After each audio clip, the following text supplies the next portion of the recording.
Mpoki Buya Kamina Mwandagasia. Naam, Isa Ben ni Mwakilembe, mwalimu wa neno la Mungu. Naam, na mara mwisho wakati naongea na wewe ulikuwa huko Bukavu. Sasa naomba utupe taarifa. Nasikia hapo Bukavu ya Kutumba ameshaingia tayari kwa M23 wanahaa sasa. Nazungumza moja kwa moja kutoka Bukavu, Isa Benson Mwakilembe. Nipo Bukavu na ndio maana nilikwambia kwamba usiku kucha wa kuamkia leo ilikuwa ni risasi zinalindima. Yaani tulikuwa sisi wananchi wa Bukavu hapa. Wananchi wa Bukavu tupo katikati. Yaani tumewekwa mtu kati.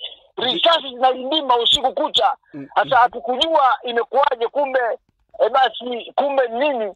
Ni vijana wa William Amuri ya Kutumba tayari washaingia ndani ya Bukavu. Na mwalimu, unakumbuka siku mbili nyuma tumempoteza kamanda wetu mtetezi Biola, mtetezi kabisa wa wazalendo.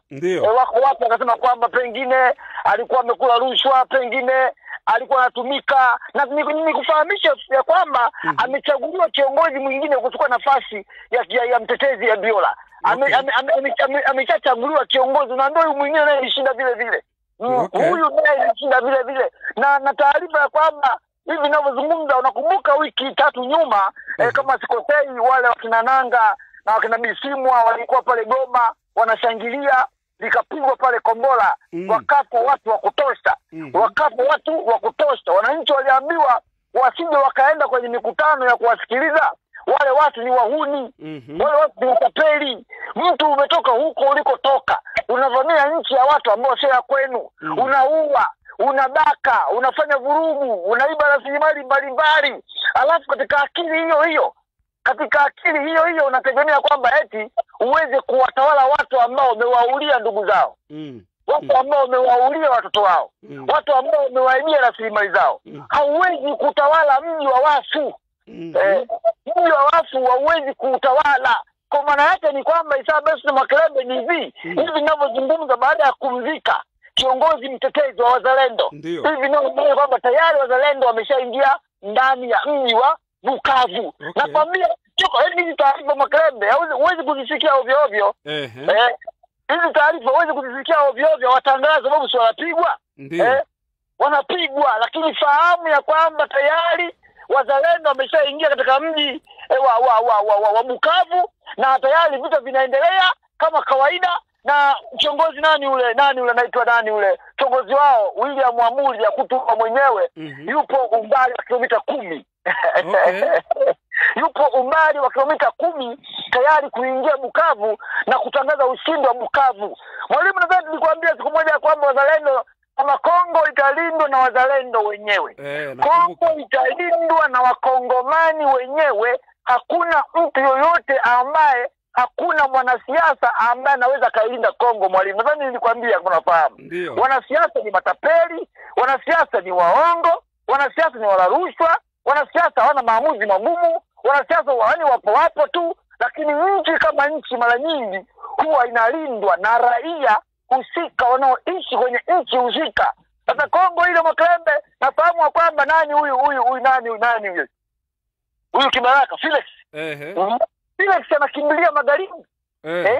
Felix anaacha kuunga mkono wazalendo, raia wa Kongo ambao wameamua kushika mapanga, wameamua kushika mashoka, wameamua kushika fimbo kupigania nchi yao. Felix badala waunge mkono wazalendo anakwenda eti kuomba msaada Marekani. Ameomba msaada Marekani bwana. Anaomba msaada eti kwamba Marekani, njoo bwana, nchi imetushinda hii, tukupe madini ili tuwekee ulinzi. Yaani mtu atoke nje, mtu atoke huko watu huko avuke mahali aje akulinde wewe. Si upuuzi huo? Huo si upuuzi. Wazalendo wamesema kwamba mwalimu, naam, wamesema wazalendo kwamba hivi hawahitaji Marekani, hawahitaji Ufaransa, hawahitaji Belgiji, hawahitaji si Uingereza, hawahitaji si nani. Watailinda Kongo yao kwa mikono yao wao wenyewe, pasipo kumtegemea mshenzi ama mpuuzi yote. Watailinda wao wenyewe, sababu wale pale ndo wamezaliwa pale, mababu zao wamezikwa pale ndo nyumbani kwao. Hakuna kitu kinaweza kuwashinda. Hata sherehe ilioje mwalimu, neno la Mungu, sherehe ilioje kwamba hivi ninavyozungumza na wewe ni kwamba tayari wazalendo wako ndani ya mji wa Bukavu. Kitu ambacho wengi walikuwa hawajajua. Wengi walikuwa wanashangilia, tuliwaambia jamani, hii Kongo hakuna sehemu hawa wanya nani hawa ambao wametoka kwenye bonde la mto Naili. Sijui wanaifaje hawa. Hakuna sehemu wataenda. Hamwezi vamia nchi ya watu wengine. Tamaa ni mbaya. Tamaa wake ni mauti. Ishi kwako, ridhika na nchi yako. Hata kama nchi kako kadogo kama mkoa, ishi kwako. Kwa nini ung'ang'anie mali za watu wengine? Kwa nini ung'ang'ane na mali za watu wengine? Uwe watu wengine. Ni mwalimu tu hivi kwamba hakuna uwanya hawawezi. Hawa si wahimu si washimu. Hawawezi hata siku moja. Kutawala Kongo. Nilikwambia Makerembe, Kongo italindwa na wakongomani wenyewe. Sasa mwalimu, wako viongozi wengine nchi ikiwa vitani, wenyewe wanakuwa wamekaa kwenye maofisi yao, wanakula vioyozi, wanakula AC, wamejiachia matumbo makubwa, watafikiri mimba ya panya. Lakini William Yakutumba kiongozi mwenyewe huyo wazalendo, yuko bampa tu bampala. Yuko bampa tu bampala, mega kwa mega, njia kwa njia, mguu kwa mguu, afekipa afebeki yupo. Nimepata taarifa na ndugu yangu kutoka Bukavu.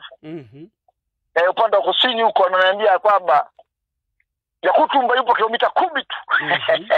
Yupo kilomita 10. Yaani vijana wako mbele, yuko kilomita 10 kuingia ndani ya mji wa Bukavu. Na hapo Bukavu nikwambia Makerembe, hakuna makabila na ogopa haya makabila nilikutajia. Ogopa haya makabila hawezi kuingia kwenye ardhi yao. Ndugu yangu atoka pia usaidia kama nakumbuka kwamba haya makabila Wafulelu. Hawezi tawala Wafulelu Makerembe. Na hapo ni kuwa hapa Bukavu si ndio pale ambapo M23 walikusanya mkutano mkubwa sana, wakawa wanahutubia na huku kamera zikirekodi, wakadai kuwa mnaona raia wanavyowapenda M23. Si ndio hapo Bukavu? Ndio hapo ambapo bomu lilipigwa. Ndio hapo ambapo huyu Colonel Nangaa alikuwa anafanya mkutano pale, bomu likapigwa, watu wakafa wa kutosha. Ndio hapo. Sasa hivi ninapozungumza, rais wako yule ambaye anaongoza nchi kwa mkono wa chupa. Na inabidi zote tunawataja kwa majina. Kwa wakati mwingine waelewe kwamba tunawasaidia. Hivi ninavyozungumza ni kwamba tayari Makerembe amelalamika rais wako ambaye anaongoza nchi kwa mkono wa chuma tangu mwaka 1994 mpaka sasa hivi kwa madarakani. Ameeleza kwamba amesalitiwa. Na huu ni wito. Huu wito ameutoa rais wa Rwanda. Sio mimi Mpoki Buya kama Mwandagacha. Ametoa wito huu kwa Wanyarwanda wote. Mwalimu unanisikiliza? Nakusikia. Umesema ya kwamba Wanyarwanda wote wajiandae. Wanyarwanda wote wajiandae kuishi maisha ya shida, kuishi maisha ya taabu, kuishi maisha magumu. Kwa nini sasa inakuwa hivyo? Amesema wajiandae kuishi maisha ya shida, kuishi maisha ya taabu, kuishi maisha magumu kwa sababu Rwanda imesalitiwa.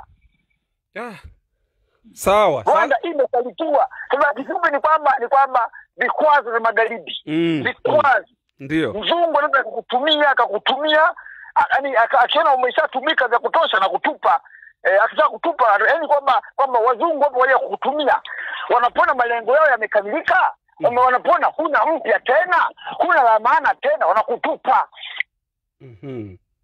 Hawezi kuwa bora wakati wote Isa Benson Makerembe.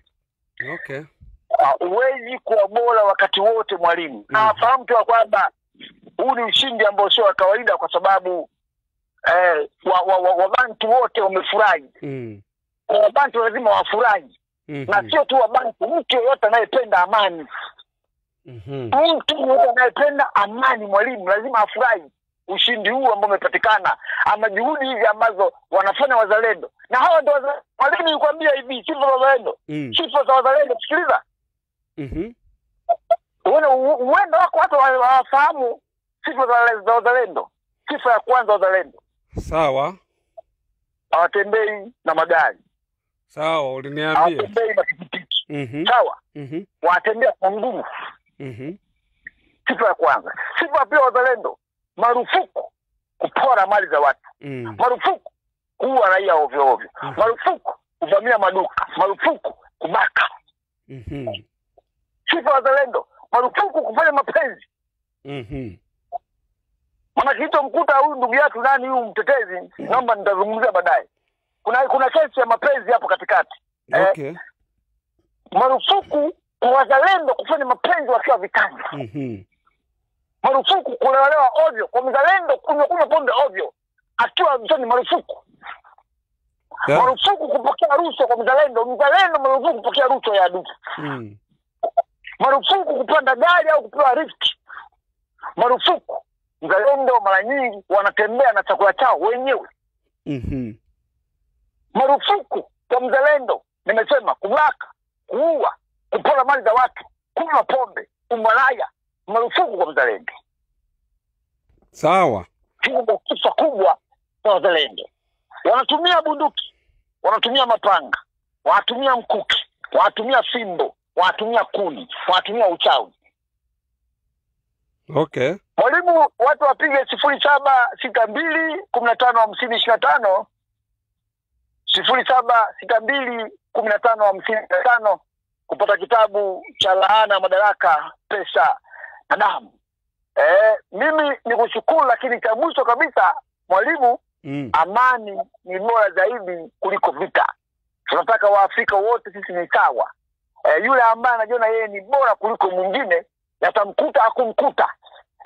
Yule Mwafrika anajiona yeye ni bora sana mwingine, yatamkuta ya kumkuta. Jambo lingine, hauwezi kuua watu ukategemea wewe, kwani wewe huwezi kwenda kwenye nyumba ya mtu ukachoma moto nyumba ya mtu alafu tegemea kwamba kwako kutakuwa salama. Hicho kitu Makerebe hakiwezekani. Tujifunze kuishi katika utu. Tujifunze kutatua changamoto zetu pasipo kumwagana damu. Na viongozi wanatakiwa waelewe hilo. Sasa na baadaye. Tunamshukuru sana Mwalimu Julius Kambarage Nyerere ambaye alimaliza ukabila katika nchi yetu. Tanzania haina ukabila, Mwalimu, ana la Mungu. Sisi wote ni Waafrika. Kwa kumalizia mwalimu tu, nikukumbushe kauli aliyozungumza Osaje Kwame Nkrumah tarehe 25 mwezi wa 5 mwaka 1963. Sisi sio Waafrika kwa sababu tumezaliwa Afrika. Sisi ni Waafrika kwa sababu Afrika imezaliwa ndani yetu. Wakati huo tuwatie moyo wazalendo waendelee kupambana mpaka ushindi, mpaka dakika ya mwisho. Tusitegemee sana wanasiasa warafi wa madaraka, wahuni, matapeli, vibaka watuongozee mataifa yetu. Wakati mwingine nchi hulindwa na raia wake wenyewe. Mwalimu, neno la Mungu.